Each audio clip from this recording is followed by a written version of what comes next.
You stole my heart, you intercepted it. Now you're gone, have to accept it. Did I meet your mom too soon? Or did I do what I always do? Yeah, we made it to the 50, and then you kissed me. We made it to the 40, a new love story. We made it to the 30, and you did me dirty right then. You put the end in tight end, and as I touched down, just like you in a game, I'm in another town, and nothing feels the same. Wish I could go back when we met that day. Oh, whoa, and throw a flag on the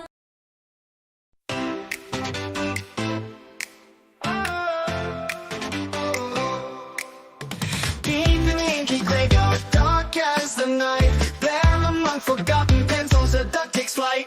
Alice not the history duck tells us forgotten tales about creators long lost in a cabinet frail. He's been putting in a mile of research.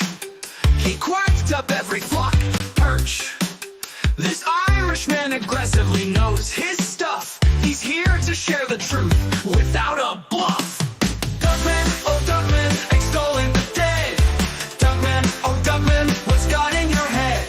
Simmons, Emerson, Panther, and Ray, ancient artists surviving off of vodka and Ben Gay. Alice Mack, duck of the Indies, Malin's favorite theft. He knowledge of comics far off the old rap.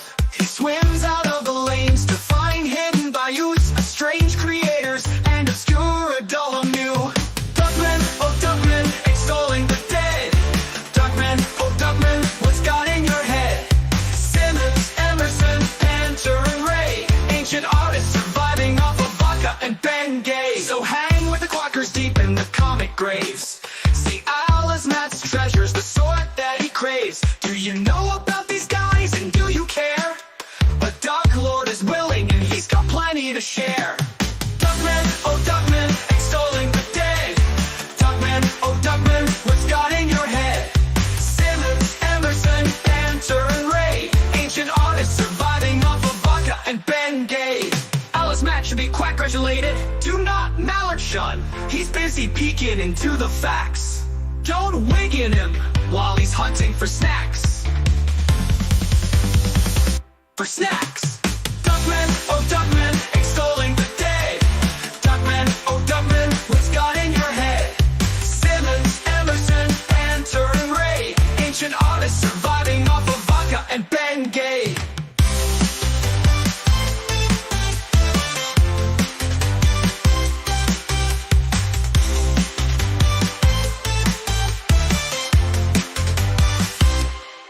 Alice Mack to be quack-gratulated.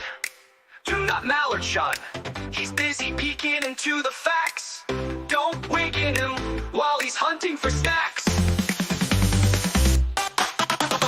Duckman, oh Duckman, extolling the dead. Duckman, oh Duckman, what's got in your head? Simmons, Emerson, Panther, and Ray, ancient artists surviving off of vodka and Ben Gay. Did I mention how much I hate Streamlabs? I don't think I've really ever properly enunciated how much I absolutely detest it. But yeah, I detest Streamlabs because only Streamlabs will give me the kind of problem it did just now with telling me that it did not recognize my camera while streaming, by the way. While I'm in the middle of the live stream, telling me, oh, we can't load your camera on. We can't load your mic on. We can't do those things for you. So I detest it with all my might. As a matter of fact, I won't say that because I'll get in trouble if I say this. Let's just say I detest it with a passion. As much as Carol Colors detests me because she's putting links in the chat for her grifting our community, our precious comic book community, by grifting money just so she can drive down to North Carolina and harass me for my convention appearance at Heroes Con, North Carolina, June 20th. I'll be there from June 20th to the 22nd, and I'll be bringing not just copies of Street Champion Road Warrior Drake. Here's the hardcover and the trade paperback. So I won't just be bringing this. I'm also going to be bringing these. Actually, I'll use the other better camera for this because I can show you guys. But yes, I got the proof copies of the hardcover and the trade paperback. And a little, I'll use the better camera for this. And hail to the chat. Hail to those y'all watching. There we go. So here it is. This is the proof copy of Beast Citizen Road Warrior Drake, the hardcover. This is the dust sleeve. And the art stands out beautifully, as you can see. So you get this oversized 9x11 hardcover. And you get nonstop action, comedy. This is an experience. And of course, its own unique ISBN number. So, yes. And you can see Felsbug and Lidl's artwork standing up beautifully in this. Actually, let me use the other light for this. I know some of y'all don't like the bright light. But for this, I have to do it. Because the camera doesn't do it justice. But there it is. There it is. Look how beautiful that stands out. And by the way, this was I had sent them a low res file for the cover. So for the proof. So they got the higher res. So it's going to look even more beautiful when it gets into your hands. So there it is. Look how beautiful it stands out. And since I got the better light now, here's the artwork. Look how it fills the page nicely. So there it is, folks. The hardcover for Beast Citizen Road Warrior Drake, which here's an action sequence between Road Warrior Drake and the main Beast villain in the story. So now imagine you back both this cover and the hardcover for the first book. Now you have a library that has these books. Each book with a complete story. Okay, a complete story in each book, and yet they come together to form an epic saga of Road Warrior Drake. So you get a fulfilling experience with each book because you don't have to wait years for a fragmented story to finish. You got a complete story in each one, and it still leaves information for the next book, for the next story. So if you back both hardcovers, you're going to get a beautiful combo headed your way. And today I got a proof copy of the floppy. Now, a couple of things about the proof copy. Number one, they put a thinner bind on it, which I guess they anticipate how thick this book is. Yeah, look how thick this book is. 149 pages of material in this book. So they put a thinner bind on it, so they're going to fix that for the actual copies. And there were some issues with the placement of the word balloons, so I fixed that, and I just sent them the updated PDF with the corrections on it. So you're going to get a beautiful looking trade paperback version of this book. And again, like I'm looking at the artwork on this, and it fills the pages very nicely, the artwork. Like you open it and like it just, you get a whole experience of the story, of the artwork.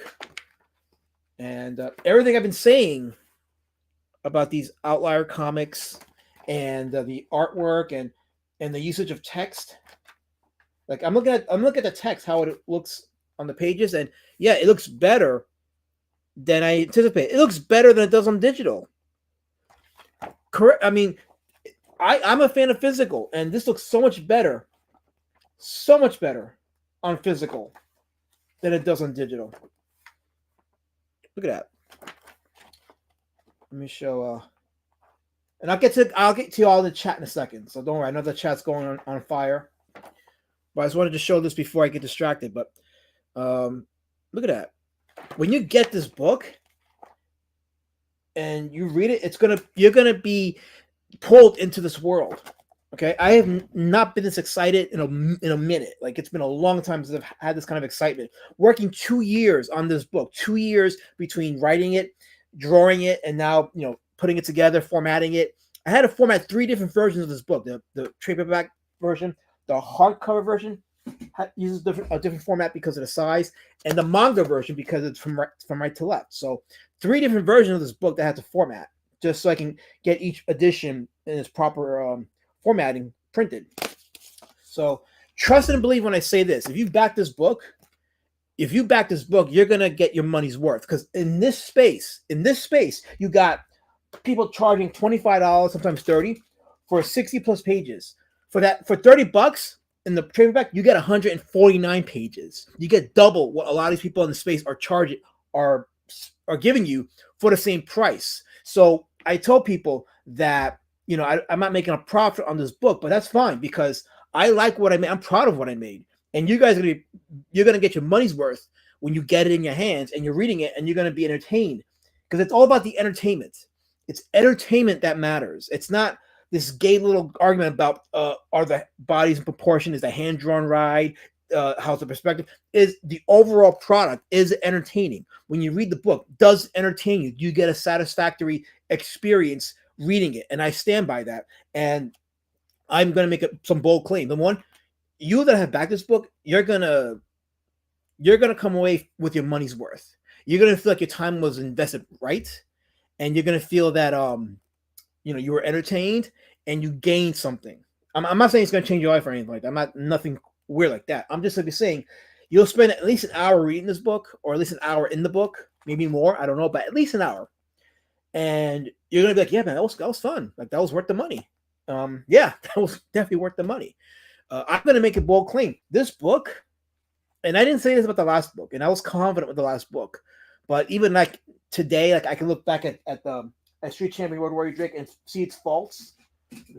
Like I can see the faults in this book, and I still stand by the book because it's a fun book too. This is a fun book, but everything that I thought was good, but this book is better in this one. And those that didn't like this book, you may like this book, but to me, they're both part of the same world, telling the overall epic saga of Road Warrior Drake. So I think you're gonna get a full experience with this book. It's worth your money. It is worth your time, and you're not going to feel cheated at it. You're going to be entertained, and you're going to love it. And I wouldn't be surprised if some of you put it among some of the best books you've ever read. Yeah, I stand. Listen, I don't normally tout my skills. I don't, because I try to be humble about it. But I've read a lot of these books in this space. I can run hoops around a lot of these guys in the writing department. Trust and believe. This is probably one of the best writing I've ever done. In the story, in the dialogue, it's some of the best writing I've ever done in anything. And I swear 100% with this book. Let me just go to the chat for a second before I continue on. Okay, let's see here. Scroll down. Chris said he's here. He's listening and cooking dinner, but listening. Are you sure it didn't just reject your fate? It's about the live stream. Well, how about this, Bear? I'm happy. You cannot rain down on my happiness.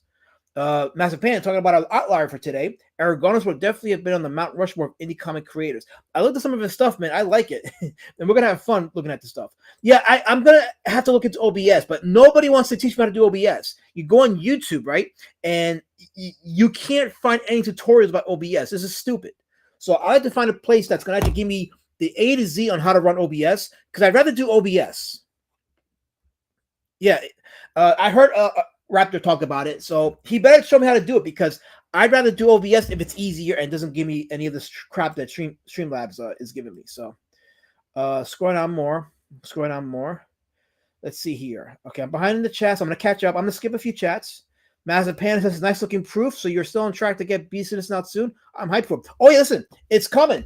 Where is it? This should be in my hands next week. So if you order the hardcover, it's getting shipped starting next week. So I should be getting these ready by then, and then you'll be getting that. And if you order the hardcover with the first book, the hardcovers, you'll be getting that next week as well as the ash can, or as I now call it, the floppy of Pumpkin War Patch #1. So you ordered the triple pack with the hardcover. You should start getting these starting next week. If I get them by the shop, I should be getting them next week, because when I went to see the proof copy for the trade paperback, they already did the copies of the hardcover. They just didn't bind it with the hardcover yet, but they were already making the copies of it. So by next week, those that order the hardcover pack, it's going to start getting shipped. So be on the lookout for it when I start sending out the post office tracking number. So be on the lookout for that. So you'll get, if you order both books, you get both books. You'll get an experience with the Street Champion, and everything I've been doing on stream is going to start making sense when you read this. But yeah, these are some of the best writing I've ever done, and I will go head to toe with some of the writers in this space. Even like, because sometimes like as I'm working on it, I doubt myself. I'll start doubting and say to myself, was it really that good, or am I just do I accept my spot? But then like I'm seeing it in print, right? You see this on print, and you're like, man, this shit's pretty good. I don't normally say that about my stuff, but this shit is pretty good, and it's gonna be a lot of fun for those of you that read it. And you can imagine going to the table at any convention, and you see these, and you see this, and like, man, I got a whole epic world building with Road Warrior Drake. So yeah, those of you that backed this book, you're gonna get your money's worth. It's an experience, and I would say fight me on that one, but no, it is really one of my best work ever. It really is. And a shout out to Felsbug and Lidl. Their beautiful combined artwork really stands out in the print. It really does. And you're gonna really enjoy this book. You're definitely gonna enjoy, the story, the characters, the visuals. Some of my best work to date. Absolutely. So let me scroll down more to the chat. Let me see what you guys are saying. Massive Panda says, is Taco the Narc in it? That's an awesome name for a character, no doubt about that. Yes, Taco the Narc is one of the main characters. He's one of the main villains in this book. Let's just say that everything that I've been doing on stream, this character I've been playing, when you read Taco the Narc, you're going to be like, oh, that makes sense now. So yeah, here's Taco the Narc. And, part of the rogue gallery of Drake's arch enemies. So let's see here. Scroll down to the chat more. Low res on something printed. How does that work? Well, I mean, they when they sent me the template of the dust sleeve. So yeah, I didn't think to look at the file size. They told me about it, so I send them the higher res, and that's going to be what people will get in their final copy. So there you go. So let's see. If it's coming from a Lasmet, it's more like a lot. You're banned. You're banned. Don't type no more. You're banned. He's banned, guys. Don't reply to him. Don't acknowledge his chats. Guy in the room is banned. He's banned. Anyways, go down and chat more. Let's see. Boy, this is the last night guy never shuts up. What a jerk. Fuck you. Fuck you. There's the link to Beast Citizen Road Warrior Drake by KSS. He drops the link for the my comic. You can still back it. You can still get it. I can just call my print shop now. Hey, maybe a few copies of this and get it, and it gets sent to y'all. So go ahead and if you haven't gotten it. But yes, Beast Citizen Road Warrior Drake. Both the trade paperback and the hardcover should be ready by next week. I'm still working on the manga. I have to format the manga version. That takes a little longer because I'm shuffling panels because of the right to left format. So it's a lot of shuffling that I got to do with the manga version, as well as sizing it up and making sure that 149 pages, Master Pan. That's right. You're getting the money's worth.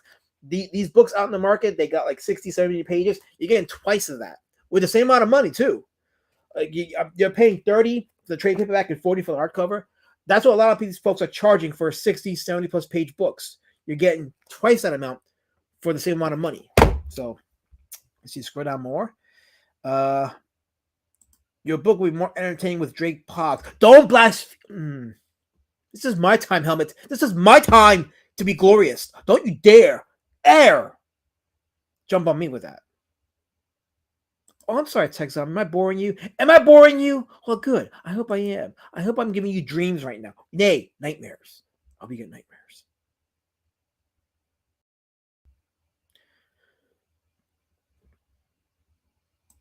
Mazapana says, yeah, I want to get back to the did you have fun reading it? Conversation and comics, not all the other BS. Speaking of BS, tomorrow, Yellow Flash is launching Golden Patriot. And no, I'm not saying that that's BS. I'm saying the attempts to like gay op around it, that's all BS. And unfortunately, that's what this indie scene has become. It's become that kind of scene where like the hype for a comic book has to be accompanied by an attempt to undermine it and diminish it. And look, I may not even back the book. Art's okay. The concept is I may not back it, but there are a lot of people that do want to back it and they're excited about it. And I'm like, why can't we just let that happen? Why can't we just not let it happen, but why can't we just If you don't want to be a part of it, you don't want to like it, fine. Don't. But it's like all these weird attempts I've been seeing it on X, on YouTube, like all these like weird, insane attempts to undermine the creators in one form or another, and just nitpick the art. It's just fake and gay. It's just like, you know what, this is what kills enthusiasm in indie comics. And I I mentioned this on X about optics. The optics of like pocket watching and nitpicking every little thing in a book because it's not by a preferred creator. That kills enthusiasm by outsiders. And there are people watching it and they're walking away. And you see it with the diminishing returns. And I don't know what to say about that, except I just don't want nothing to do with it. So I'd rather just feed your enthusiasm for comics, for graphic novels, for the pretty little pictures. And I'd rather just. Oh wait, we got Georgina Floyd in the chat. My lovely Georgina Floyd. How's it going, my lovely? It's good seeing you here. I know I'm doing a character. What is that? I can't be real, KSS. I can't be real. That's pretty racist. Oh, Lady Shut Up says, show us the page where Drake is whapping off in the bush. He's not whapping. Don't buy into propaganda. He's not whapping off into the bushes. He's not doing that. But you're referring to this page right here, though. Let's see. This page right here, right? He's not fapping, though. So, there you go.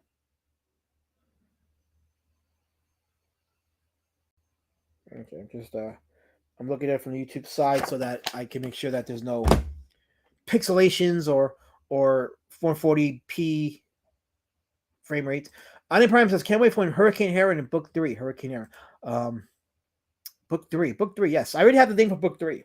I won't reveal it yet, but I already know what's going to be called. Let's see here. Scroll down more to the chat. And Helmut says, I called your printer to include the special thanks to me last night. They also do Drake Park, so you can thank me later. You're paying for that, including the tariffs. You're paying for all that. My book has no tariffs because it's made in the USA. My book has no tariff surcharges because it's printed here in the United States of America. So we don't have to worry about tariff charges. It's all printed here. Let's see. I am not a silly monkey, KSS. I'm a human being. I am not going to do that for you. I pay taxes. You can't do that to me. You can't say that about me because I deserve respect. I'm a comic creator. I deserve respect and reverence. Okay, you heard of the Todd Father? I'm the Alaphant Father. So you better respect me and reverence me. That will not be tolerated in the chat no more. I deserve respect, and I'm going to get respect because I am. Printed backwards always takes longer, right? Just to format it, it'll take a few more days to reformat it, but once I do that, I send it to him, and then I get a proof copy of that. Henry Bemis, how you doing, Henry? Welcome to the chat. Okay, I'm very behind, so the only thing better than listening to Last Minute is cooking these wonderful steaks. I wish I could have some of those steaks.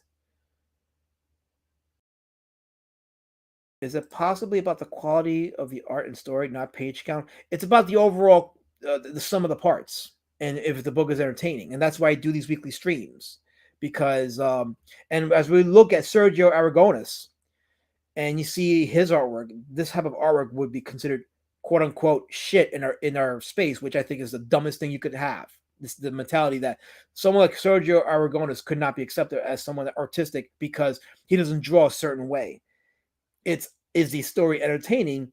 Is the book entertaining? And that's what should matter in a comic. And none of this weirdo queer little nitpicking about anatomy or this. And not to say that you shouldn't worry about that if you're an artist. But if you bend the rules to tell a story and the people like it, that's what matters. Not if some other creator thinks your book is crap. You know, that is where it's like, well, you know what, dude, stay in your lane. Stay in your lane.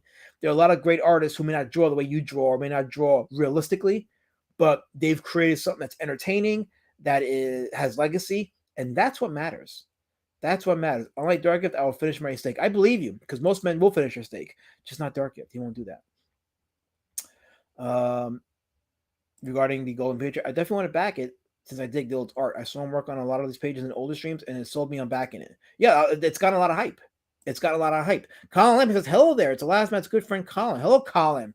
Did you see my? I think you did because I'm behind in the chat, but I'm guessing you saw the the books, the new books that are out. So next week I should have some of these ready to send out, and the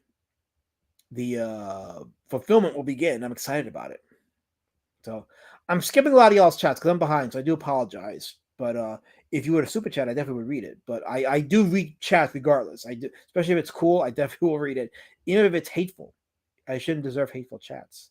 What kind of Henry Bemis was? I was going to highlight your comment, but it jumped up. Here we go. What kind of monster won't send his special lady to the spot? Listen to me. She's coming with me to Heroes Con, so she's going to be. I'm giving her VIP treatment by showing her the celebrities. She's going to be introduced to a lot of celebrities. So I'm going to be like giving her VIP treatment. I'm a star. I'm a celebrity. I am. Lazarus dignity disappeared like it. Fuck you, Mango. Fuck you. This is my time now. My time. I'm happy. I think I am. Sergio is considered one of the premier artists of the 1980s, and he had his own comic at Marvel. We're going to look at one of his signature comics, Gru the Barbarian.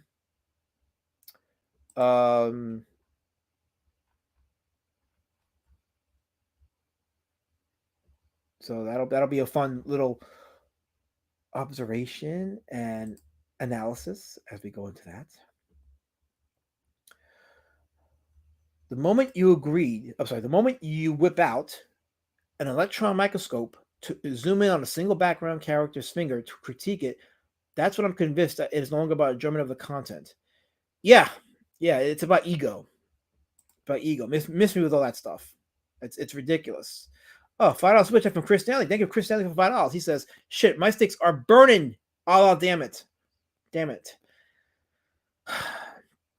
I used to eat steaks well done, but I was sold on medium well, and it is the way I go because of the juices in the steak. It does enhance the experience of eating steak. So medium well, but yeah, I used to eat it well done. I'd rather have the spa. I work with sometimes pain in the ass kids. Spa, please. I'm giving you the red carpet for the Heroes Con. You know how many people would kill to be at Heroes Con? I'm giving you red carpet treatment. You're gonna see all the stars. You're gonna see Twitless and Matt C.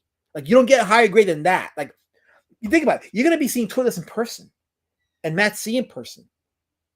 People have to pay for that. You're gonna see that for free. That is a privilege.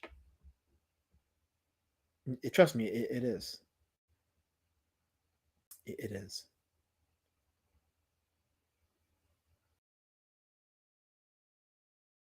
Okay, so if you take Lady Shadowban to a con, she's going to need the spot in return for exposing her to the unusual smells that you encounter at con. You're right. No lie detected there. You're right. That will happen, unfortunately. Oh, look, it's JD Kirby. Praise Allah, JD Kirby says.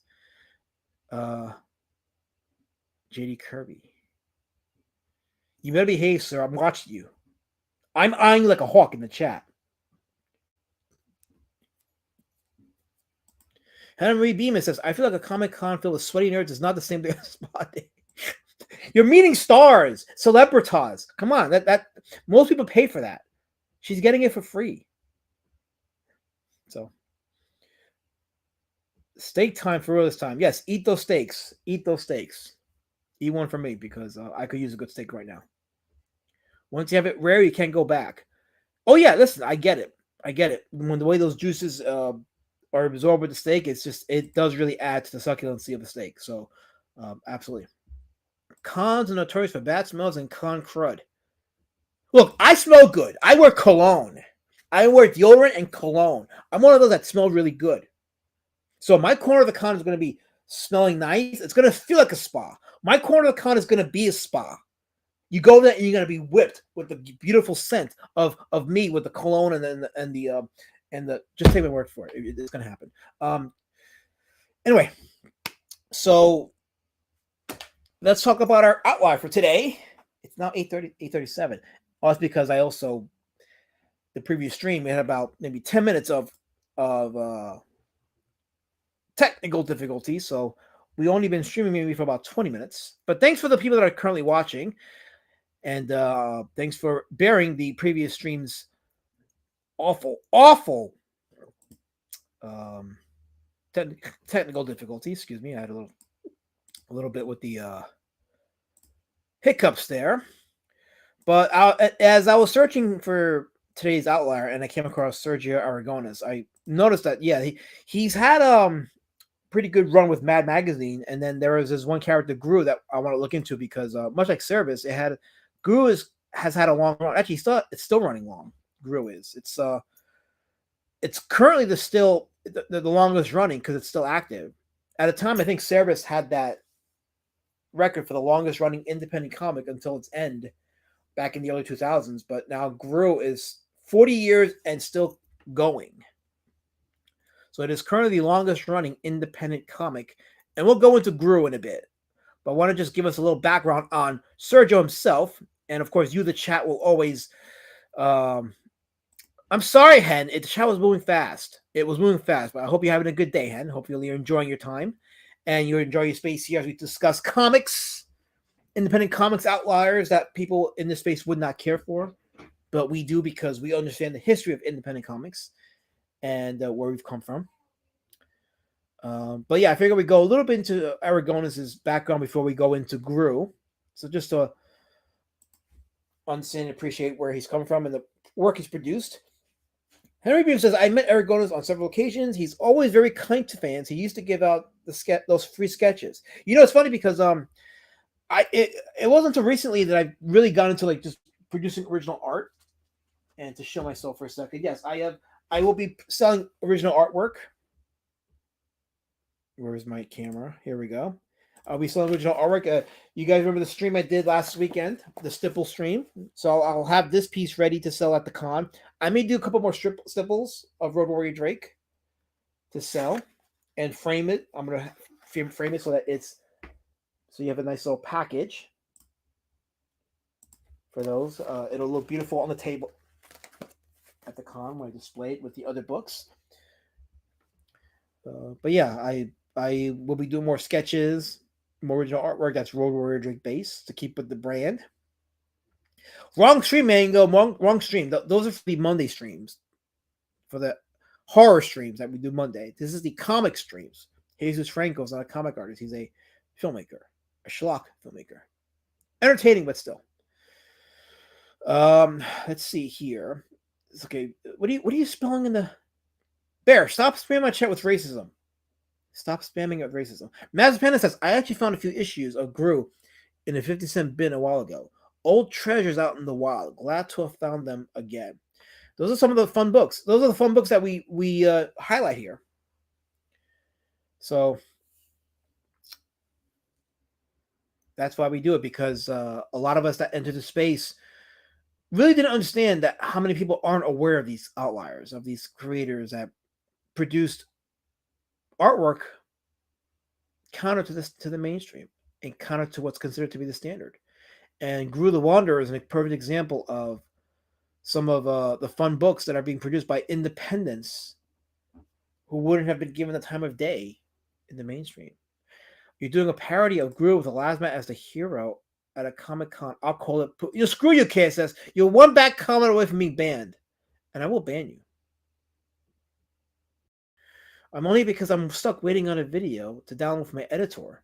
Well, there you go. There you go. He did, Bear. He did call me a sped. I'm sorry, Violent Comics. Bear did call me a sped because he's a racist. That's what they do. But I ignore them because giving them power will give them energy over me. And I want to allow that. I'm happy. I'm a victor today. I'm a victor. So excuse me. This is the part where I would drink something, but I didn't have my drink prepared for me because I really, right before I started the stream, as I was looking up Sergio, I was reformatting that PDF to send over to the print shop. So I literally started up the stream after I sent that PDF above because it took me a couple hours to adjust some of the word balloons for the trade paperback. So I didn't get a chance to really properly review Sergio. But I discover, and what I'm going to do with these streams also is, the more I learn about these creators, I'm going to do repeat streams with more information. and then with the older streams, I'll repurpose them for like edited videos, and I think that gets more word out there for people who haven't heard about these creators and their IPs. So this is a piece from 2009. As I said before, Gru is one of the longest running independent comics. So Sergio was born in Spain, and he his early works were seen in Mad Magazine. He did a lot of Mad Magazine material. We'll look at those too. Some of his Mad stuff. As a matter of fact, I think I have it open, right?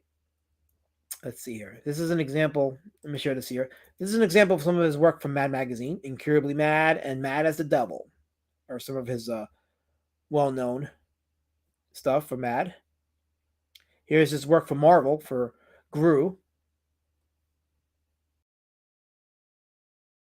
Reminds me of some of the artwork, at least in the line art. Not so much the colors, but kind of reminds me of Monty Python. It has that Monty Python feel to it. What do you think? What do you think in the chat? You think are you like me and you get like Monty Python vibes from this? Because he was definitely being born from Spain. He was definitely a European influence, so I can definitely see that Monty Python influence with him.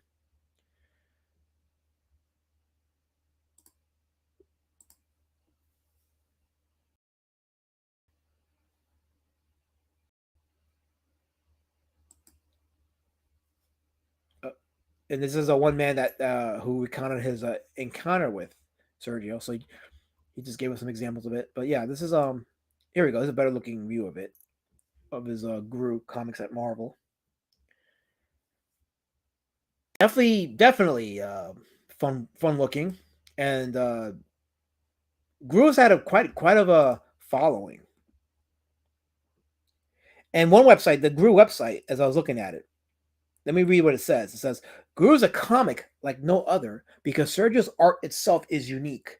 You know what's funny is that in this space, the word unique will be replaced with shit. Because you can't be unique in this space. You can't have a style that betrays already established rules for anatomy or line art or perspective. You can't be allowed to bend the rules. You can't be allowed to experiment and see what works in the storytelling that you're trying to convey, because you got people telling you, "Oh, your stuff is shit." You know, look at Narwhal, aka Per Berg. He's now achieving success in Dark Horse. He has now achieved the big time, and he's only going to get better. He's only going to see more opportunities open for him. But unfortunately, he had to go through a period or an environment where people were shitting on his stuff. Even the Kiwi farms now, like when I talk about Per Berg, like even now they're like, "Oh wow, that stuff is pretty good." And they're saying that his stuff in Dark Horse is some of the best he's ever done, if not the best he's ever done. So, honestly, you can't be unique in this space. Makes sense because of all these indie artists you've done streams of look quite derivative of each other.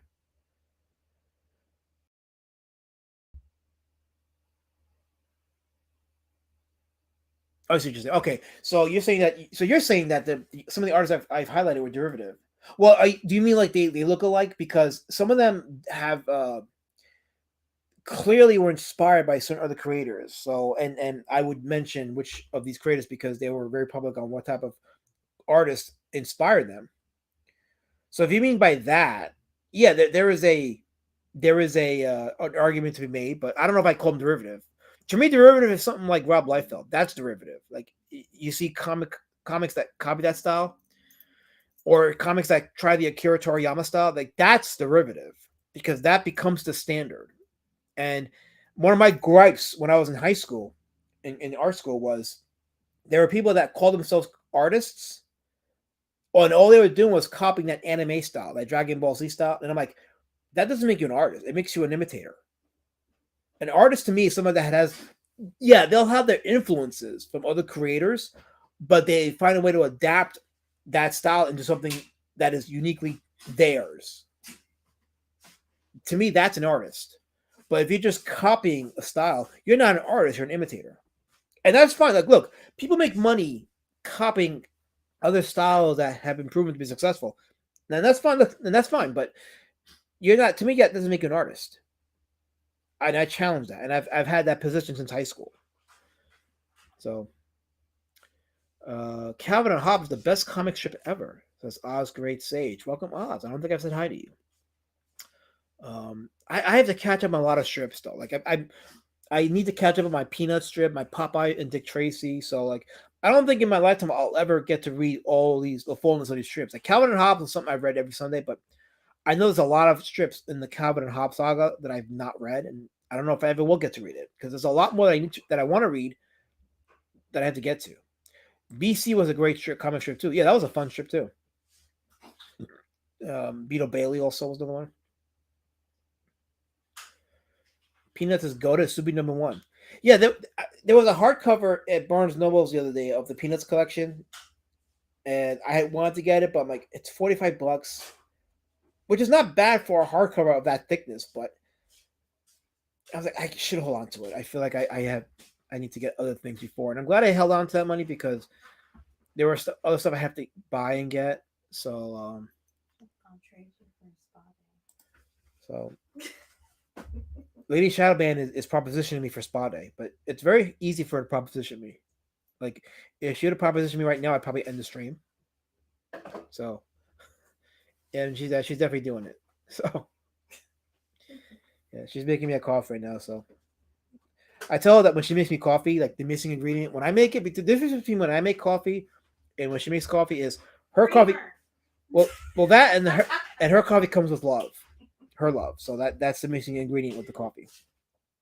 Henry Beeman says, when Jose Garcia, who had an amazing style, did a Graveyard Shift book, Malin told him, you can make it look more like Liefeld? Oh, can you make it look like? He said that. Can you make it look more like Liefeld? You can't make this stuff up. And look, that's a choice that he made, but it's unfortunate that you can't be experimental in this space. Well, okay, let me rephrase it. It's not unfortunate because you could still be experimental. You can. You just got to do your part to advertise and market yourself and find that core that will support you and back that style. Like with me, look, it took me years. I got 25 people watching, right? Hit the like button. Yes, please hit the like button. 3 or 4 years ago, I'd only have like 5 people watching. I have like quintupled my audience, and people will be like, well, 25 is not a big number. For this kind of stream, it is. Like, these kind of streams only do 10 live viewers. You'd be lucky if you did 10. But here I'm doing 25 live viewers. And that, a lot of that's because of my own recognition in the space and what I produced. And, I see Angela's in the chat. Hey, Angela. Welcome to the stream. Hold on. I don't know if you saw this, Angela. I got to do it again because why not? But the proofs for Beast Citizen and Road Drake have come in. Here you go. I got the hardcover, the trade paperback, which looks great printed. So I'm excited about that. And I'll do a proper update on the campaign page for those of you who backed it through the platforms. And KSS says, well, an imitator can still be an artist. Rockwell griped in his lifetime. He was informed by the higher community that he wasn't an artist. He was an illustrator. It's all just tribalism. So as I said before, KSS, you can emulate someone else's style, but to me, to be an artist, you got to make it your own unique version of it. And there are cases that I find exceptions to that. Like, for example, if you were trained directly by somebody, like if you're someone's pupil and they specifically trained you in their style and you take on that style, yeah, you can make a case that makes you an artist because you were directly inspired or taught by that person. Okay. Also, your gay dog threw up again. Okay, so you're directly inspired by that person, and they trained you to be their pupil to carry on that tradition. So in that case, I would say, yeah, that would be an exception. But if you're just outright copying someone's style, you're not. To me, that doesn't make you an artist. That I don't think it does. It was a cloud form from the D word meant to eat quack. Listen. I appreciate the support that I got from people who watched that documentary, and it was a learning experience for a lot of people, especially for normies who weren't even aware of this space. I have comments in that section for the documentary by people who didn't know anything about CG, and they're like, "Wow, this shit is actually a thing." Wow. So, sorry, I'm just catching up in the chat. But yeah, I don't care about YouTube clout because I'm not a YouTuber. I'm a comic book creator and a filmmaker. I like to tell stories. Sark says, "I love this when I was young." Hail Sark. Yeah, I'm a YouTube. I'm not a YouTuber. I said I was not a YouTuber, and I'm not a YouTuber. I'm a comic book creator and a filmmaker. I'm a storyteller. I'm an artist. I don't want to do this YouTube shit. I do it because it's a means to an end, and the end is marketing my stuff and producing an atmosphere of fun and inspiration, so you guys would want to buy my stuff and support it. That's the goal. The goal is to support it, but that won't be possible if I engage in a climate or culture of YouTubeism that result in entertainment that's disposable, not meaningful, and then I'm like, well, I betrayed the very thing I said I was going to be. It's not what I wanted. It's not what I want it to be. So I'm all about the comics. I'm all about the, and it sounds cliche in this space because people go, well, let's get back to comic talk. And comic talk doesn't really draw in live a lot of viewers. It doesn't. Let's be honest, it does not. But there's a way that it can be presented where it can be. So that's my stance on that. But the fact that I got 25 people watching and we're learning about this is to me a testament to hard work and just learning the space and trying to find ways to make it entertaining. And I think it's resonating. Where did I get all the clips from various streams? I had to go to the Kiwi farms to find the streams. I had some of my own receipts that I kept. So streams, clips, a lot of X accounts that had clips, a lot of CG, anti-CG folks that had receipts. So it was a lot of digging. But the thing is, I knew what I was looking for. So finding it wasn't that hard because I knew what I was looking for. Because I've been here all this time. So I had the timeline in my head. Thanks to that other documentary by Mikey No More, I had somewhat of a timeline. So it was just a matter of just filling in the blanks that video didn't cover. And searching for the receipts, searching for the live streams, and then getting that all compiled. It was a long time. Trust me, it was hours that I spent. And I had more clips that got cut off because I couldn't fit it all in because it would have been a 6-hour video, and I wouldn't wish that on anybody. The coffee's good. So scrolling down to the chat here.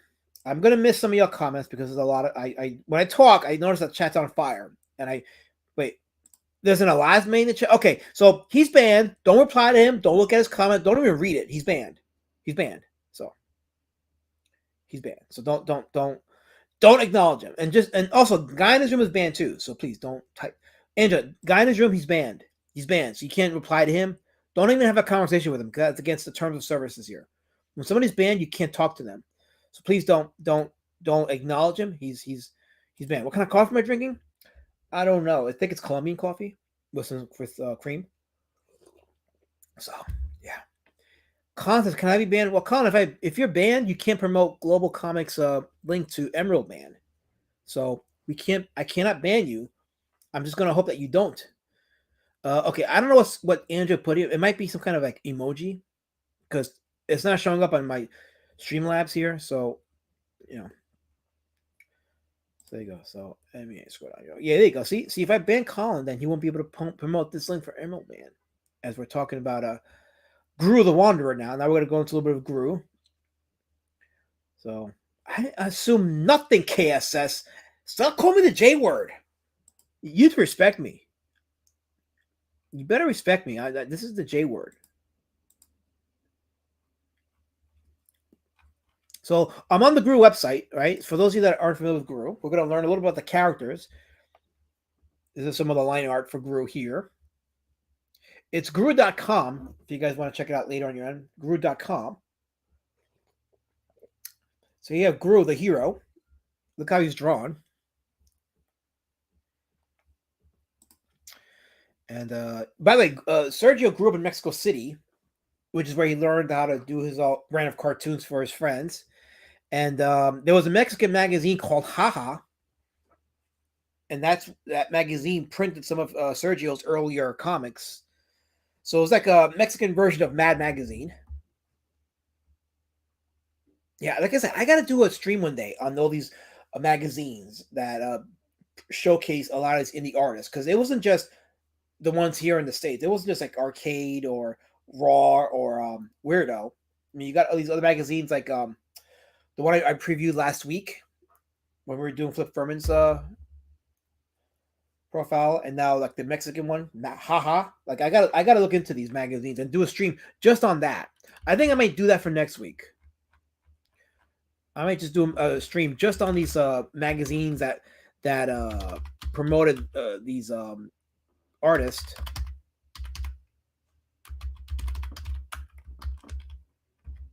Because we tried that here in our space and it failed.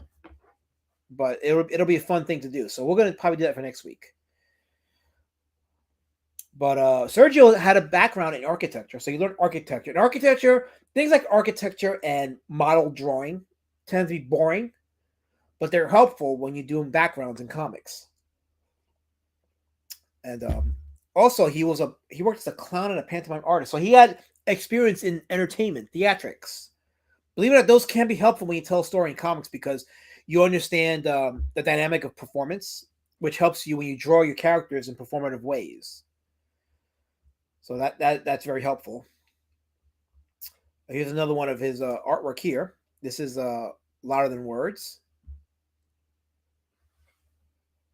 What are those creatures that he's surrounded by?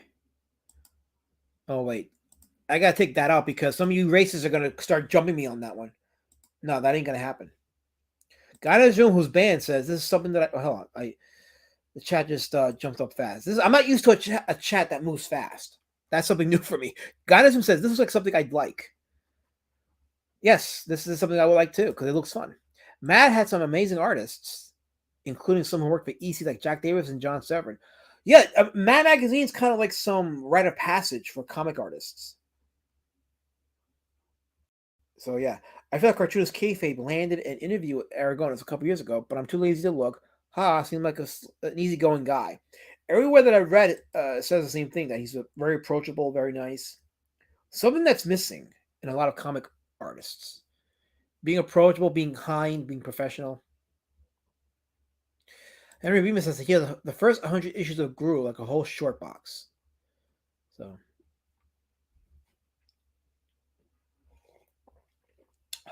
Hail to the chat. This is one of these creators that seems to have inspired some of you, which is good because you see something like Gru, and then more artists like myself or Per Berg or others tend to like make sense. We start to make sense now because you get to see the spiritual successors of who we are. Guy, see, I highlighted your chat earlier, guy, and now you're going backwards. A laugh, mate. Telling people not to respond to me is little. No, it's not. It's protection. I'm protecting my community from you because you're banned for a reason. That's why. You're banned. You're banned. So don't call me a lasme because I don't acknowledge it. It doesn't exist. That name does not exist. Oh, look who doesn't. Oh, look who's here. None of them. I'm schooling the harassers and terrorists. Look who shows up. I'm going to do a show called Indie Comic Outliers. And it's only about a laugh man. Well, I hope you do. I hope you do. Because I will strike you. I will show up and strike you. I'll show up on the chat and I will strike you from the chat. So do it. Do it, quaff. 27 viewers on the last mat is already considering going to slow-mo. What are you talking about, KSS? I'm not. But we are on fire, and I appreciate you guys in the chat. Appreciate the engagement, considering that Gru is definitely something that is inspired someone like Philsbug. Guru is also so much fun to look at. Oh, since you're in the chat, Philsbug, allow me once again, and I'll do the other camera for this one. I don't know if you saw it, Philsbug, but your artwork is in print form. There it is. Your line art for Beast Citizen Road War Drake, the cover. There it is. This is the trade paperback, and here's the hardcover. Now these are proof copies, by the way. The trade paperback, the creases on the binder is because they use a thinner bind, which they didn't account for the extra pages. So it'll get the proper binding. Looks like I'm in a slow frame rate again. Let me decrease the frame rate a bit. Hold on. Yes, I see. I'm just checking the YouTube panel to make sure that the frame rate is fixed. Hold on. Okay, looks like it is. I think it is. Okay. It looks like it is. There we go. Okay. I think so. Let me take off your comment for a second, Felsbug. There we go. Okay. Let's see if that helps a little bit. Okay, looks like it looks better. It's still a little choppy. Like I said, I'm looking at it from the YouTube tab, so I have it with the comment highlighted. So, yeah, the Streamlabs is being something else today. So, let me change cameras. Let me see if that helps a little bit. Let me see if that does anything. Okay, I got a new camera. Not a new camera. I've changed the angle. Let's see if that works. As I wait for the camera angle to switch on the YouTube side, don't forget to hit that like and subscribe button. Okay, looks like it's better on the other camera. So here it is, Felsbug. There's the your line arts and your colors on print form. Here's the trade paperback version. So next week, if all goes well, fulfillment begins on those books, Felsbug. So you should be proud that your stuff is getting printed and shipped out. People are going to be exposed to your stuff. So shout out to you. Shout out to you. And I see you guys hailing the Quaff. You guys, all you that hail the Quaff, you're getting banned. Don't hail him. He's not hailable here. That's a bannable offense. Terms of service doesn't allow you guys to hail the Quaff. Felsbug, because we will have peace. The last match, Drake versus Quaff Slingshot Gun Guy. Art by me. I can't wait to get my copy because it's a fun read. Saw my copy of last match. Well, I'm going to be at Heroes Con, North Carolina. So, I'm not lagging. I try not to, Colin. I try not to. I try to learn from mistakes. So, wait, so I didn't hail. No, see, Colin, I was paid to do that. So it doesn't count because I was paid. It's fiction. I was a paid actor who did that. But the real me doesn't do that. I was paid. See, this is why he's banned. This is why God is banned, because he writes this crap. He misspells my name for a reason. He knows it's meant to gaslight, but it's not going to work because you can't do that to me. I'm not gaslightable. So anyway, so back to Gru. So yeah, here's Gru the hero. Swordsman, who's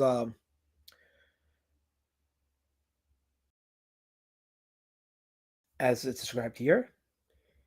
He's looking for a decent meal in decent battle, and maybe someone who won't run from him in terror. Always does the right thing at the wrong time and wrong thing at the right time. Sounds like every other person's hero. Here's Ruferto, the best friend. Little Matt Greening here. I think Matt Greening was inspired by Gru. I think you can see the inspiration for Matt Greening's style. By Gru's side, wherever he may wander, you'll find Ruferto, a loyal friend, this one and only, who once lived that pampered, privileged, boring life in a royal palace. There he dreamed of a life of true excitement. When he saw Gru, he knew he'd found his future. No one is as loyal as a loyal dog is loyal, and Ruferto quietly attached all that loyalty to the wanderer, who in his Gruish way is still too dense to notice it. It's so rare for Gru to have an admirer, he doesn't know one when he sees one. That's a lot of people in this space. They don't know admiration when they see it. But I do. It's just that you guys don't want to give it because you hate me. But here's the sage, the wise man. Then they got the minstrel, who's the narrator. So Gru's story is being told through the minstrel. I knew you'd say that, Kansas. I knew you would say that. Why was I not surprised that you'd say that? I had a feeling you would say that. Chakal, who's a powerful warrior. Chakal is the opposite of Guru in a different way. Tall, smart, and beautiful. In fact, the only thing they have in common is that she's pretty good with a sword too, though she uses hers wisely and with purpose, and always for good. He is entranced with her, a feeling that is in no way mutual. A roaming adventurer herself, Chakal wishes Guru no harm, but also wishes he was far from her. But when their paths cross, as they do now and then, she finds herself enmeshed in his latest, always dangerous situation. So, Chakal the warrior. I wonder if she has her own church. She probably does. Arba and the Karba were local witches. They deal in spells and magic, some of which even work. They are mother and daughter, forever scheming ways. I got a feeling, though. I got a feeling that you might find some dark parts of the web with these characters and not innocent situations. I just got that feeling. I don't know what it is, but I just got that feeling. Aha, guys! Aha, Chakal, the opposite of a Lasmart. Aha! Did you think of that one yourself? That sounds so brilliant. That sounds so witty, guidance room. Aha! Aha! So brilliant and witty. You know, you really should stay in the ban list for life. Enjoy your banned absence in this chat. For life. For life. Enjoy it. Goodbye. You're banned. Goodbye. Is Mitchell based on Shane Davis because he's a jester? I can see the resemblance. So yeah, you know what? You're probably right. You're probably right. Roberto's full name is Roberto Gonzalez. Look it up. I probably believe that. He looks like a Gonzalez. Absolutely. Absolutely. So, strange bird noises from the D word. No, I don't do bird noises. I absolutely do not do bird noises. So Violent Comics. So some of these characters and creators I haven't followed. So I learned some of this as I go up. And part of the reason why I do these streams, Violent Comics, because when I came into this space, like I had my favorites. You know, I used to like Von Bodie. I used to like Charles Schultz, Jim Davis, Fletcher Hanks. Those are some of the comic creators I used to read that I followed. But what I didn't do properly, Violent Comics, is I did not market my stuff in the spirit of those comics because I assumed that a lot of people in the space were familiar with them. Because when I came into this space, there was a clinging onto of the Rob Liefeld Image 90s style of art. So that when I was showing my stuff, people were like, what is this shit? And granted, like I look back at my older stuff and I'm like, man, I wish I could redraw it. Like I look back at Street Champion Rory Drake and say, man, I want to redraw it. But I don't because I want to I want to move on to other stuff and just let those books stay in whatever part of history they're at and let that conversation happen. But I didn't do a great job of promoting my stuff in that it's done in the spirit of these older outliers, these older creators, these older characters like Guru the Wanderer. So when I started looking into myself, I'm like, wow, there's a vast array of comic book characters and artists, some of which I wasn't familiar with, and no one's really talking about them, or at least not in this space because we're so narrow-minded on a style of art or a sector of comics. People are afraid to go outside of the cape shit, as they call it, or the grungy shit, and not looking at some of the more humorous stuff, the more comedic stuff. So some of us I already know, some of us I don't know. What I don't know, I learn with you guys because it helps my knowledge of it. It helps me be a bigger advocate for it, and helps me to really hone in on that style and to learn as a creator the kind of stories that resonate with people. So no, I'm not going to pretend that I'm this sensei or know-it-all about some of the stuff. You're just getting it as I'm getting it, and I'm learning some of it as you learn some of it. Some of it I already know, some of it I don't know. But as I learn it, as I'm reading it with you, I gain a greater appreciation for it, and I become a virtual defender of it. So when someone like, say, a Per Berg comes into the space, rather than some snobby hotshot like a Malin or an EVS telling them, oh, your stuff is not good, your stuff is shit, I can be like, well, guess what? They kind of come in the same vein of someone like a Fletcher Hanks or Flip Furman who have done the kind of style you don't like, but yet have achieved success and legacy because people see what they're doing and they're entertained by it. So rather than just me being stuck in a room and not learn and grow, I'm going to take that chance and learn and grow and hopefully entertain you in the process as well. Damn, life is a long time, says Chris Stanley. You know what, Chris? I'm going to challenge you on that. It isn't long. Life is short. Life is very short. I've learned that lesson the hard way 2.5 years ago. Life is short. It can go by just like that. Heck, my weeks are going freaking fast. Okay. Just when I hit Monday, it becomes Thursday, just like that. I'm like, holy shit. But part of it is because my days are filled. Like I got things scheduled each day, and it flies because of that, which I'm thankful for. But this life really isn't as long as you think. It's very short. It is very short. And as a creator, spending my time on stupid, fruitless arguments or debates is a waste. It's a waste of talent. It's a waste of energy. It's a waste of wisdom. And this is why I say I'd rather just be creating and just being inspiring to people who want to buy books. I'd rather just feed that desire to buy books and to be entertained rather than just doing, these stupid back and forth arguments and debates by people who don't want to grow. And by you engaging in that, you don't grow either, and you become a fool just like them. That's why there's that passage in the Bible, like in Proverbs, about the fool entertaineth like if you entertain a fool, you become a fool yourself. I'm not quoting it verbatim, but yeah, it's a passage in the book of Proverbs. That's why they say you let the fool have the last word, because you don't want to debate with a fool. So I'm gonna go down further. So fellas, I'm honored to be a part of B Citizen Road Warrior Drake. Thank you, Lazmat, and thanks, Qual, for letting me be a part of Shotgun Samurai Legend. I only acknowledge the first half. The Shotgun Samurai stuff, Felsbug. Trust me, you will have legacy, but not with the Qual. The Qual doesn't give you legacy. By the way, Shotgun Samurai. That's another book that's very thick. Breaking Caveman for a second though. That book has a lot of stuff in it. You get your money's worth with that, with the Shotgun Samurai. Books like Shotgun Samurai, you get your money's worth.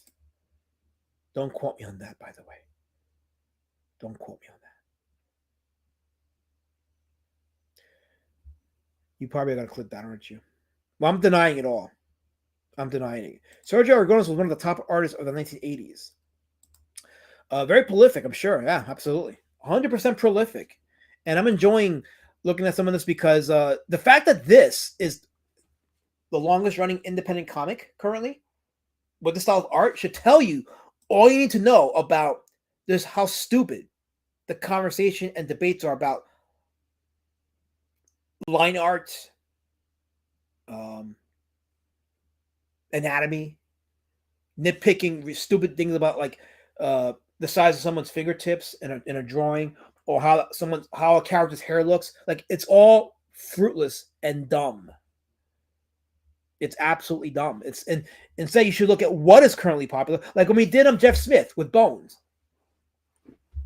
Like that book, that comic, those comics are insanely successful.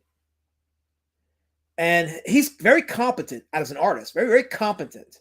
Just because his style is simplistic doesn't mean there's no form or consistency. No, there is definitely form in his stuff, in Jeff Smith's stuff. And it's brilliant. So brilliant that he's become successful. But you wouldn't think his shit would pass muster in this space. And I reject that. That's why you listen to the people. Listen to the market. The market dictates. That's the other reason why I'm doing these streams, because I'm showing you guys the market dictates which books are successful and which books gain legacy. It isn't up to the creator. I refer back to Roy Thomas when he said that it's the people down the road that tell you you have made something artistic. You as a creator don't get to say that. And I know earlier in the stream I was talking about how I think my books are good now, like how much I love Beast Citizen Road Warrior Trick, but that's just me spewing hot air. At the end of the day, it still depends on the market to determine that. Only the market can determine if my book passes legacy. So let me take my coffee here.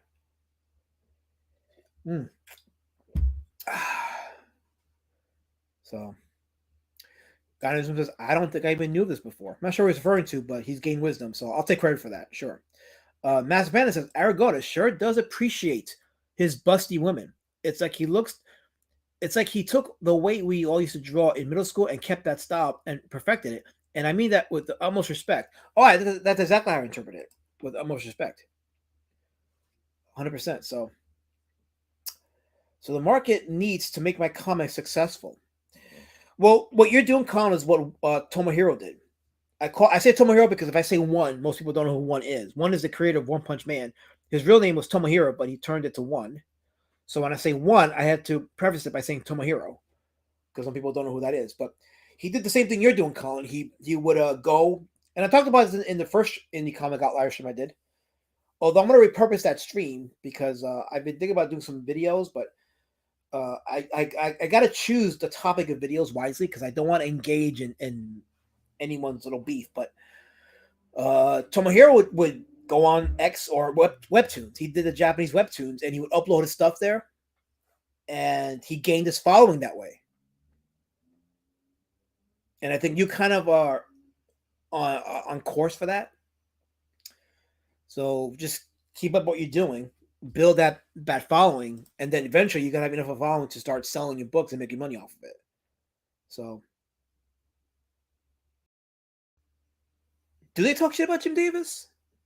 Is that true? I was going to say, do they talk shit about? Because here's the thing: Jim Davis was running laps around these guys, and I don't mean just in the art style. I'm talking about just what he produced. And I talk about legacy on these streams. Legacy is, again, it's not just years of product. It's, are you part of the public zeitgeist? And Garfield is totally in that zeitgeist. A lot of folks just need to sit down. They need to sit down. So that's what I'm saying. But yeah, so this is on Gru.com. You know, if you guys want to check it out, this is the official website for the Gru the Wanderer world building. Check it out. And if you haven't gotten the comics, you can buy the comics here. So if you're behind on that, you got 40 years of history to look into. Let's look at some of these covers. Let's look at let's see here. Which one pops up? This one pops up to me, right? Let's check this one here. Let's see here. Minstrel Melodies #2. This is from Dark Horse Comics. So Dark Horse is producing a lot of these books. So it makes sense. In Dark Horse, it makes sense because Dark Horse was my first introduction to Mobius. So thanks to Dark Horse, I got to know who Mobius was. And when back in the 90s, when I would buy their Predator comics, they had ads for their artists, and Mobius was one of them. And I forgot what some of the artists that were being promoted by them, but it was this artwork that was not familiar to me, but it was artwork that you didn't get from DC or Marvel. So I was like, "Oh, Dark Horse is on top of this." Oh wait, I'm not even sharing the page. There you go. This is from Dark Horse Comics. With hyperfixation on realism and endless details and rendering over the last few decades, stuff like Aragones, DeCarlo, Cook, Bruce Timm, Watterson, etc. will be that much more refreshing later. Bruce Timm was my main inspiration for my artwork because I definitely appreciated the way Bruce Timm would take what looked like realistic characters and stylize them in a way where it maintained a sense of realism, but it was so refreshingly garish that it drew you into it, and it was entertaining to look at as a result of it. So if I had to pick any one person out of anybody that was inspiring to me, it's Bruce Timm. And I still try to emulate his style in a way while maintaining my own. But Bruce Timm is definitely not talked about as much. And the thing with Bruce Timm's style is it doesn't, with me anyway, it doesn't translate well in comic form. Because you can see why it works well with animation form. But I look at it, I mean, listen, I'm not saying it's not good. It's definitely good. It's just, I prefer his style with the animation form, but he's still, to me, an inspiration with my own stuff. So, Dark Horse Comics was great in the late 80s and 90s. Yeah, the 90s was their heyday for me. And I guess because with Image taking over the reins and being that big in the space, it was refreshing to see like comics that weren't really focused on that style art, that were more focused on other styles. And it was just, it was fun to look at, and it gave me the inspiration to really press forward with the idea that I could do it. Um, yeah, now the conversation on the chat about Garfield, and we had this, we had the Jim Davis stream already, but sure, why not? Matt Pena says, "Ain't nothing wrong with Garfield. I actually dig the Garfield Christmas short movie. The wife and I watch it like every other year or so. I have this the short comic book of that Christmas story. I enjoy the Garfield comic books based on the TV specials, or is the other way around. But to me, the books were more preferable because they had more material in it. KSS says, I love the comic and still love the cartoon from the early 90s. Come on, it's time to party. Where's the fun? Never ends. Come on in. It's time to party with Garfield and friends. And this is, again, another. No, it's not derailed. This is. Here's the thing with these streams. Like, if I just stick on topic, here's the reality. If I stick on topic, Oz, it gets boring. Because, you know, when you look at the artwork, when we talk about a specific creator, it's going to inspire a thought or some kind of memory. And that's the beauty of these conversations is you follow that memory and it just opens up something else. And it's like, wow, look what produced. Look what we produced talking about Gru the Wanderer. Look at the conversations we had today on this stream. Just by looking at Gru the Wanderer and talking about Aragones and his influence and where he's been at. Just these conversations, it makes it worth it. So I don't want to stick to this one, you know, just talking about a guy and his accomplishments, because as important as that is, there's more to it, and it just shows you what legacy is. And this is what I talk about legacy. What is legacy? Legacy is how it inspires you in these other things. Not just, oh, here's a guy in his artwork. It's here's a guy, here's what he's done. Oh, look what it reminds me of. Look at the memory it's unlocked in me. We had these conversations, and then it goes to what really this is all about, what this was supposed to be about. It's supposed to be about comic stories and legacy. Panda says, yeah, it seems like these really talented cartoonists learned all the rules and then kept only the most necessary details to get the point across visually. Masterful, yet appreciated by too many. And again, as I learned, as some of you guys learn, you see exactly the importance of a variety of styles, the versatility of styles in comics, because it gets boring and people don't buy it. And I really think that's part of why some of the comics in this space are down in sales, is because sticking to one style, it can get boring. But having a variety of styles, you get more people, you get more to choose from, and it attracts some people who wouldn't have bought comic A but would buy comic B. And I guarantee something like, and I think even Scott McCloud talked about. Yeah, he did talk about this. Scott McCloud talked about the universality of simplicity in an art style versus something more complex. This was echoed by Jesse from Pod Awful when he had Ethan Van Sciver on, and he made the same point. The more realistic a comic is, the more shittier it is. And it's an extreme point, but it resonates in that people tend to gravitate more towards simplicity in art style. In a comic, they tend to gravitate more because it's just more entertaining. And Gru's longevity is a testament to that. Brevity is the soul of wit.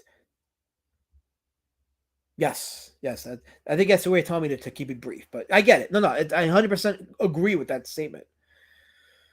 You don't need long paragraphs to make your point.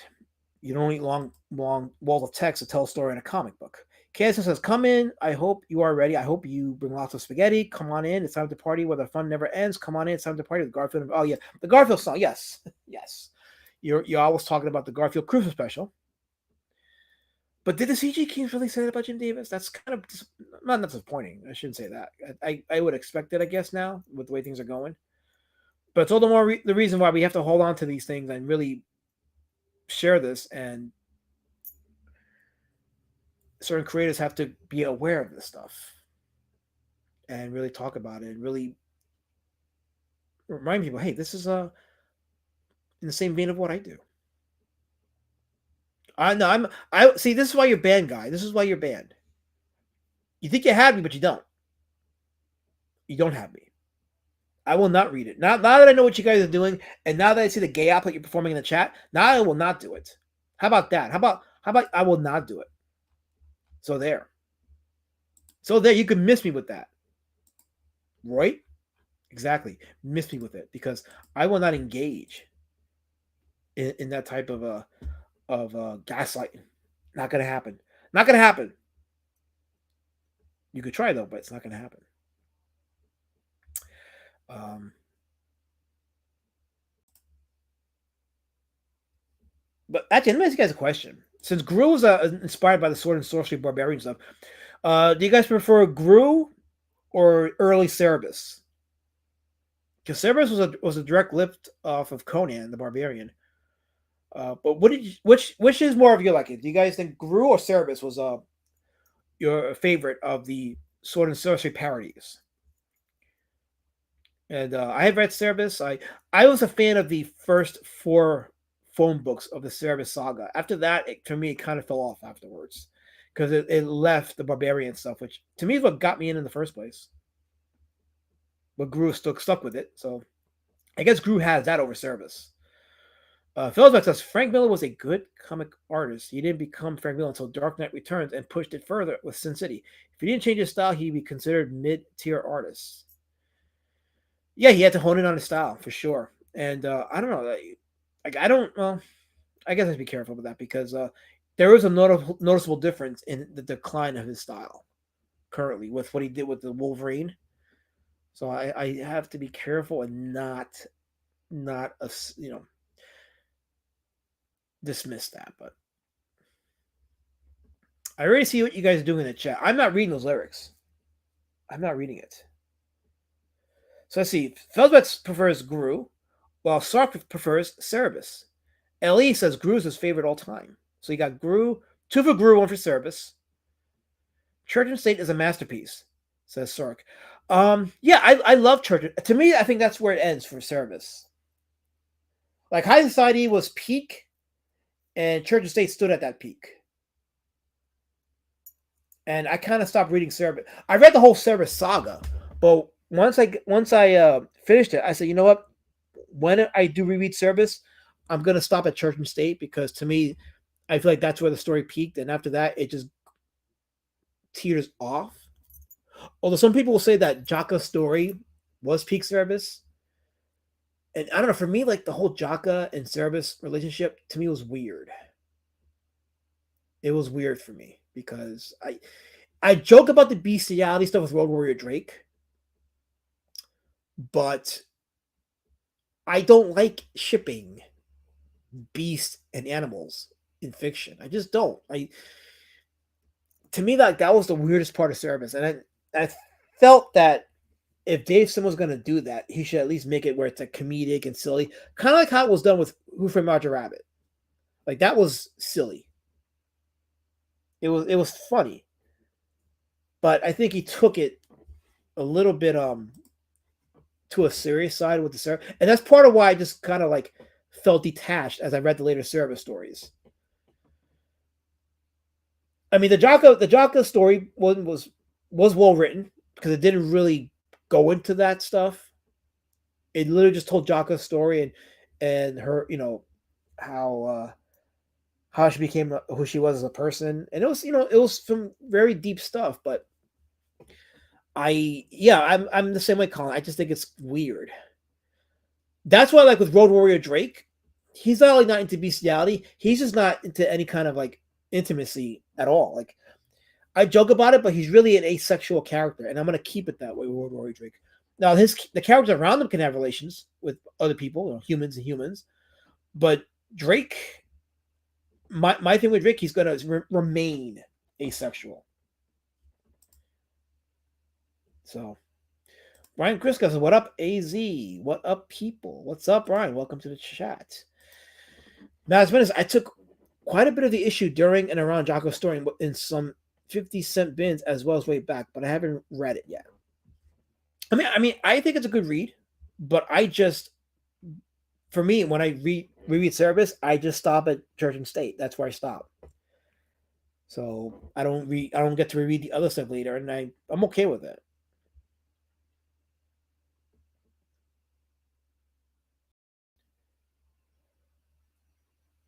Scrolling down to the chat. Brian Christgau says Sergio did all those awesome old Batlash comics for DC. Yeah, he's a very prolific artist. Very prolific. And I think a lot of that conversation gets lost in the space, because again, everything has to be a certain style. How about this shipping? Like shipping a 12-year-old schoolgirl with a demon dog? Ugh. Let's not open that can of worms, please. Let's not do that. Yeah, but that's gross. That is gross. Let's not do that. But for some proper romance, Colin says check out Emerald Man instead. There's plenty of romance in it. Yes, normal romance, normal romance for sure. Oh, the best Dillard is here. The best Dillard, F. Dillard. Welcome. Mazepin says, would you or Colin make an exception for something super cartoony and goofy like Roger and Jessica Rabbit? It just seems more lighthearted. See, it was lighthearted when they did it, Mazepin, but I don't intend to do that with Drake. There's not going to be any shipping with Road Warrior Drake at all. That is one of my main rules with Road Warrior Drake. Should I pass and I pass the character over, and I already talked to somebody about that, but should I pass and the character's passed over, there absolutely will be no shipping with Road Warrior Drake. That is one of the main rules of the character that will not be broken. Instead, he will joke about it. He absolutely will joke about it. And that's where I'm going to keep it. Roger and Jessica are very clearly tuned. Yeah, exactly. So it's toonish, so you don't think about anything gross beyond, they just call themselves husband and wife, and that's fine. Like, I'm good with that. So it is less weird. But when it came to service, I couldn't get into it. I never got into service. I like the art, but I just couldn't get into it. It's not for me. The art was definitely superb. When Dave Sim was doing it, he did some great art. And then when Gerhardt took over, Gerhardt was like a beast. Like, you see the Gerhardt service, oh, that man, like, the artwork was just insanely good. Like, next level good. And that's the thing with the later service comics. Even though the writing went to shit, the art was incredible. Absolutely incredible. I love the artwork in the later service books. So I think Service Reeds had some incredibly good artwork. Probably some of the best I've ever seen in a comic book. So, but yeah, so Service. The reason why we had this conversation about Service is because we talked about long-running independent comics. Because Gru is currently the longest running, but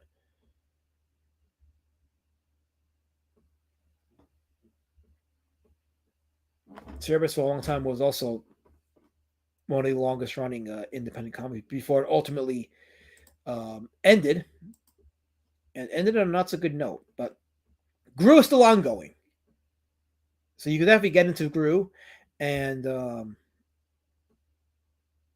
read about the ongoing adventures of the Great Wanderer. For sure. Let me finish my coffee here for a second. It's amazing the conversation we just had the last half hour. Johnny Randall says, Gru proved that Sergio was holding back when working for Mad. Oh, yeah. I'm sure of it. Absolutely. But maybe it also showed him. Here's the thing. Artists do grow. Like they do grow. Like, okay, I'll use me as an example. And, I'm sure this also stands for Sergio, too. So I'm going to use me as an example. Let's see. Hold on. Okay, this is I'm trying to get this format. This is why I hate Streamlabs, but where was I before? Was I here? Let's see. Okay, I think I figured it out. Maybe not. Hold on. I'm gonna stop sharing screen, and then okay. All right, we'll use that. Okay, I'll use me as an example. So I don't know if it's as much holding back as it is he was learning and growing and refining his style. So let's see. Let me put my camera on. Okay, so I got the YouTube thing open. So This is a page from Street Champion Road Warrior Drake, right? I'm waiting to see how it looks on the YouTube side of things.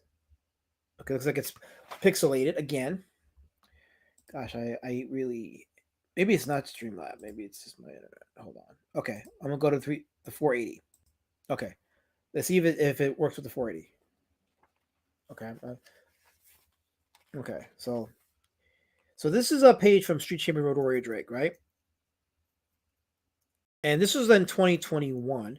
And I tried this style because I wanted to emulate the Eastman and Laird style, but even then, like I look back on it now and I can see the deficiencies that I could have done better in terms of the facial expressions and in some composition. I mean, I still swear by the book because it's my first book, but you look at the artwork here and then compare it to Beast Citizen Road Warrior Drake, and you're gonna notice there definitely is a maturity in terms of not just the style, but like form, composition, consistency. And any artist that tells you that there's no room for growth in their first book is going to stay stuck in that. And I've actually had debates with people in the space about your first book is never going to be your best. If you think your first book is going to be your best, then you're never going to get better, and you're always going to just stay stuck in a sense of mediocrity. Because there are people that well, there we go. There are people that believe that they believe that their first book will be good or they'll never look at it as something bad or whatever because they're afraid to just admit that maybe their passion project can get better. It can be better. And I'm an example of that. For those that backed my first two Road Warrior Drake books, when you look back at each book, you compare it, you're going to see the growth. You're going to see the difference. And with Sergio, he was learning too. Don't think for a second that he already had his style honed in when he was doing Mad Magazine. I'm sure as he was doing Mad Magazine, he was learning from other creators and honing in on his style. So by the time he went and started doing Gru, he had taken what he had learned and applied it, and that's why he was so better. His style was so simplistic. It was great that way. Looks good though. Yeah, it's absolutely. Listen, Gru. Sergio's stuff is great to look at. It encompasses everything that's fun about comics. And that's why it has such a long running lifespan because of that.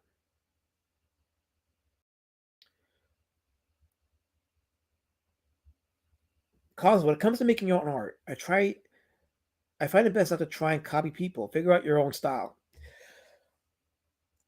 I think it's one thing to be inspired by someone and to emulate it while honing in on your own style, but yeah, copying, and I said it earlier today, copying or imitating doesn't make you an artist. It makes you an imitator. And I felt that way. I felt that way about it in high school when I was surrounded by people that were just copying the Dragon Ball Z anime style. I'm like, yeah, you're not an artist. You're an imitator. You're an absolute imitator. Yeah, it's hard looking back at old work. And when you're still selling at a con, everybody understand me grabs your first issue as you internally eye roll, wishing they grab your most recent work. Huh. Well, Master Panda, now that I got 2 books, I want them to grab both books because each book has its own story. They connect, but each book has its own story. So what I want them to know though is that when they get the first book, they should go to the second book and see, yeah, Drake is growing both writing wise, artistically wise, story wise. There's growth. So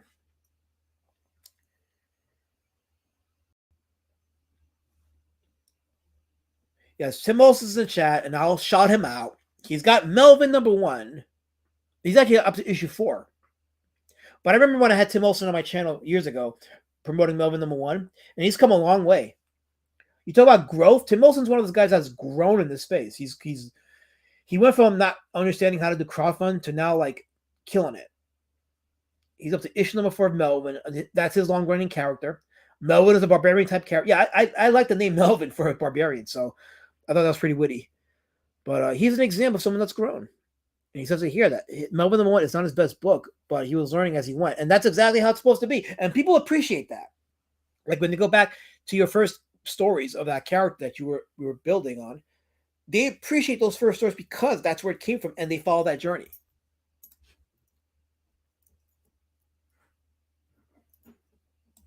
A good artist copies, a great artist steals. Pablo Picasso. I'm not a Picasso fan, so I'm not sure I'd buy that. I'll be honest with you. I don't stand by that because I first of all I don't like Picasso. I think he's overrated. Myself personally. If you guys like Picasso, great. I'm not telling you not to like him, but I find him a bit overrated as an artist. To me, Salvador Dali was better at what he did than Picasso was. But that's just me. That's just me. We could argue that and it'd be fun. I'm not gonna tell you wrong, but I don't dig Picasso. So I think if you're gonna be an artist, be inspired, but let that inspiration grow inside you into something organic, into whatever form it comes out, and then stick with that. That's just me. I'm not trying to be dogmatic. I don't want to be dogmatic because dogmatism in comics can kill art inspiration. So I'm not trying to be dogmatic with that, but I'm just telling you what I think. I don't want to say feel because feel's kind of soy. So I'm just telling you what I think. F. Dillard says Drake is much better than my brother's comic. Don't buy his book tomorrow morning on Riverside. No, buy my book. Buy my book. Golden Patriot by Yellow Flash and John Dillard, which is opening tomorrow. By the way, tomorrow's gonna be ground zero. I'm not joking. With regards to the Golden Patriot. Holy mac. And I talked about it earlier in today's stream about the madness surrounding it. I'm not one of these fools that's like, oh, looking for any reason to not buy it. No, if you guys want to buy it, please. I think it's going to do great. I really do. I'm curious to see how much it's going to make. I have my suspicion. My prediction is it'll probably make up to up to $2 million. Up to $2 million. But let's see. Let's see what happens. CJ Mack is a great artist. He steals kumquats. You steal one you spend one day stealing kumquats and you never live it down. Never live it down. Kumquat stealer.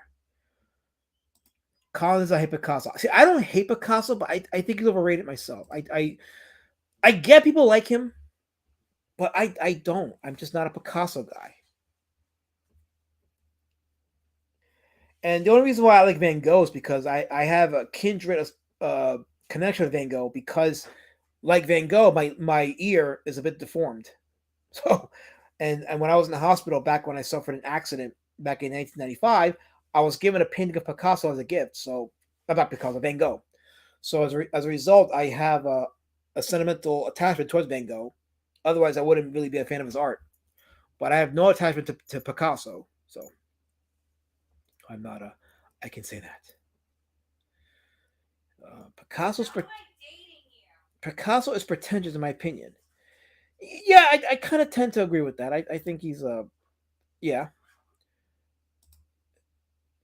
Not just pretentious, he just made art gross. I mean, I wouldn't call his art gross. I just don't like it. I don't it doesn't I don't like it. I just don't like it. I don't know, did he beat women? I don't know. Did that happen? They probably annoyed him. I don't know. I mean, who knows? Maybe they didn't make him a sandwich. Who knows? Maybe that's why his art was the way it was because they didn't make him a sandwich and he beat them. And not that I condone any of it. I'm just saying. Maybe they didn't make him a sandwich because he beat them. Well, he didn't deserve a sandwich. Well, it's kind of hard to make a sandwich if you're getting beaten. So that is true. That is true. Tit for tat. Like if you're getting beaten, then it's hard to make a sandwich. So there is some truth to that. Sandwiches for beaters. Action and reaction. There we go. So. Oh boy. Oh yes, my drink. You're welcome. Thank you, my love. Now my throat feels a lot better. Ooh, chat's on fire. Okay. Van Gogh has cool stuff. I like some of Van Gogh stuff. I'm just not like I said, I have a sentimental attachment to Van Gogh because of what happened to me back in 95. And I appreciated his artwork. I also appreciated Martin Scorsese's performance as Van Gogh in Akira Kurosawa's Dreams. If you've ever seen Akira Kurosawa's Dreams, Martin Scorsese plays Van Gogh in one segment. I thought that was pretty cool. So, yeah.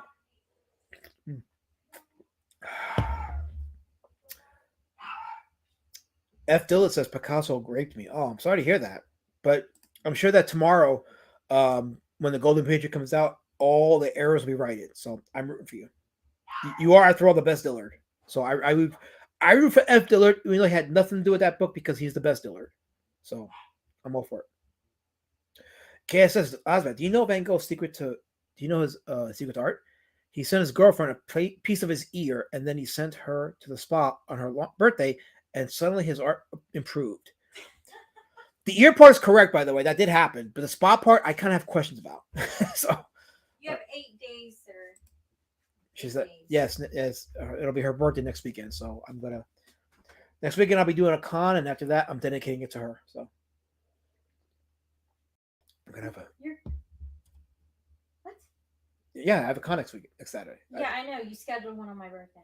And after that, So we're gonna nice to you. and we're gonna do something So beautiful. nice. We're gonna do something nice after that. So 23 people are Wait, watching. There's a cabaret going on. Oh, there we go. Yeah.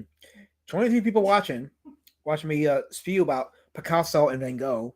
They came to hear about Gru and Sergio Aragones, and we ended up talking about Picasso and Van Gogh. But again, that's the beauty of these streams, because if I stuck it to one topic, it'd get boring fast. But we have these segues into these other things, and the chat lightens up, and the chat offers their opinion because guess what? They're inspired by art and good storytelling. No matter what Golden Preacher makes, it'll be a huge failure of the new CG. I don't care what they think. How about that? How about I don't care what if it makes buck and people like it, that's what matters. I don't care what a small sector of people think. Nor should you. And I see you as in you in general, people in general. Like what you like. And just flush out the rest of the noise, because it's all toxic and poisonous afterwards, after a while. Christianity is eating and watching. He feels so enlightened. That steak was probably really good, because I don't feel enlightened at all. But that's good steak. Healthy eating. Some of us are just here to kick the D word. You thought I was going to read that word, huh? No, I have to get paid to read it. I'm making golden shower in response. You know, you wish. That's why you're banned. You wish. I want to say hi to you. Let me take a sip of my drink. The not gay dog. I'm getting a visit from one of the dogs here. Tell him to get up so you can see him. Go. Go with this. Hail to the chat. 27 beautiful people watching right now as we have this conversation. Right, go say. But this is a still from an animated adaptation of Brew. This is from 2021. I would show it, but the thing with the way these YouTube strikes is, I don't know if that'll get me a copyright claim. Well, not a claim. I don't care about a claim. I think it's weird to be worried about a claim, but a strike. Like, you never know. So I'm not giving you that mango. I'm not doing shower stream. What makes you think I'm doing this? I'm not doing this. Well, I mean, I can, but I gotta get paid now. He has to go through me. My body is art. I've told people this many times. My body is art. Yeah, you should do a thing where, like, once you raise like $500 on Super Chat, you do one. Yeah, so if I get 500, Wait, how much does YouTube take out? It's gotta be 500 profit. yeah, I think they take out I think YouTube takes out like 20%. I think Oh, something. okay, so you gotta go higher than that. Yeah, I gotta go higher than that. I gotta make. Sell your body, be cheap. Baby. I gotta make 500 net, not gross. That's what I need. I don't want to shout during Colin. I will label it so that you can avoid it. But I that used to be a thing. So Colin, you probably don't know, but that used to be a thing years ago. I used to be on a variety show called The Trash Compactor, and one of my skits was I jump in the shower and just take a shower, and that got people insanely entertained for some reason. I don't know why, but it just did. I think they meant your body art is Picasso. Gross way. Stay banned, Dinosaur. Stay banned. Stay banned. But there is a link to Beast Citizen Road Warrior Drake. Beast Citizen Road Warrior Drake. You can see the copies are coming in, and very soon fulfillment will begin. $2 from Chris Stanley. Thanks for the $2, Chris Stanley. He says, woo! Emojis, woo, woo, woo. Okay, so there you go. I wish I knew what those emojis said, but I'll take it. Sure. So, anyway, we're at 9:52 p.m. So, I think I'm going to call it. Let me take one more sip of my drink. I'm going to call it, but I appreciate you guys coming in and spending this evening with me. I think we had a good conversation. I think uh, harkening back to the legacy of a guy like Sergio Aragones really shows how effective these type of comics and characters are, and what it did for a lot of you, how it inspired you. That says a lot. That says a lot, really a lot.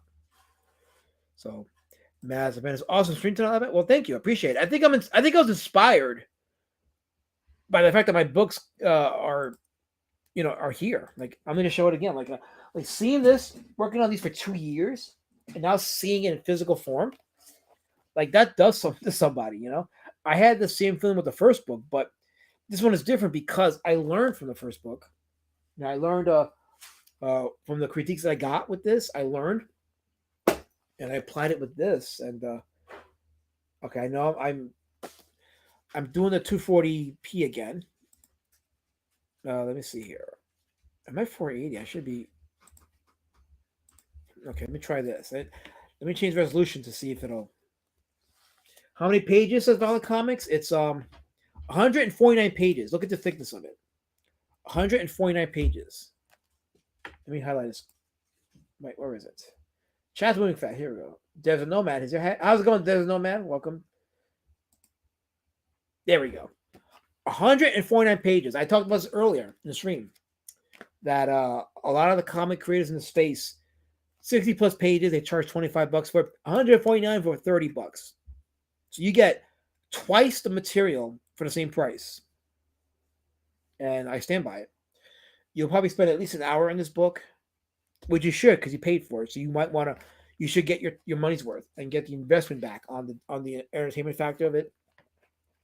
For those that like the first book, you're gonna love this book. And for those that didn't like the first book, you might like this book.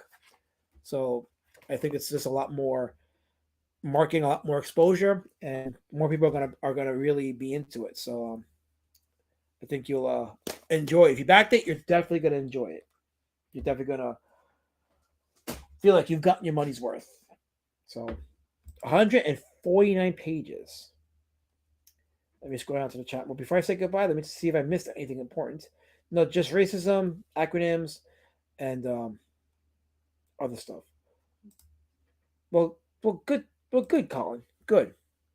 I'm glad. I'm glad you felt that you needed to type that. This is Y'all Hate Me. Have a good day.